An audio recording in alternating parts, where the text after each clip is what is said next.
Here's a calculation most workers never do: figuring out what overtime actually costs when you account for health impacts, reduced lifespan, and quality of life degradation. That time and a half pay looks good on paper, but is it really a good deal? Let's do comprehensive cost accounting. You're getting paid 1.5 or maybe 2 times your regular rate for overtime hours. That's the benefit side. Now let's look at the cost side. Excessive overtime leads to chronic health conditions, cardiovascular disease, diabetes, mental health issues. Those conditions mean higher health insurance costs, out-of-pocket medical expenses, and prescription costs. If you get injured during overtime hours, you lose income during recovery. If overtime contributes to chronic conditions that force early retirement or disability, you're losing earning years and reducing your pension or retirement savings. And if those health conditions shorten your lifespan, you're losing retirement years entirely. You can actually create personalized calculators for this.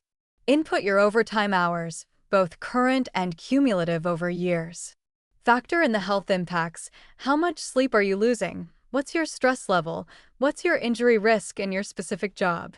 Then consider opportunity costs. Time spent on overtime is time not spent on education that could increase your base wage. It's time not spent on family relationships. It's time not spent on health maintenance like exercise and proper meals. When you look at long-term financial outcomes, there's interesting data. Workers who strategically limited overtime and invested in health and education often earn more lifetime income than those who maximized short-term overtime but burned out. Because when you burn out, when you develop chronic conditions, when you get disabled, your earning capacity drops to zero. So when is overtime actually beneficial? Short-term, for a specific goal, at manageable hours, that can make sense.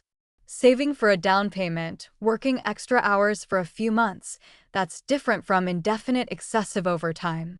The overtime becomes exploitative when it's indefinite, when the hours are health-damaging, when it's economically coerced rather than truly voluntary. I've seen interviews with workers who are now in their 50s and 60s who deeply regret the excessive overtime they worked in their 20s and 30s. Their bodies are broken. They developed chronic conditions that could have been prevented. They missed their children growing up. They destroyed relationships. And the extra money they earned? It's gone into medical expenses and early retirement.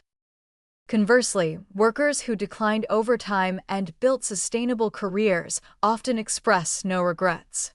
They maintained their health. They developed skills that increased their earning power. They have retirement years to actually enjoy. This isn't to say that all overtime is bad. Sometimes it's necessary. Sometimes it's genuinely beneficial. But workers deserve to make informed decisions based on comprehensive calculations of real costs and benefits, not just the immediate paycheck difference.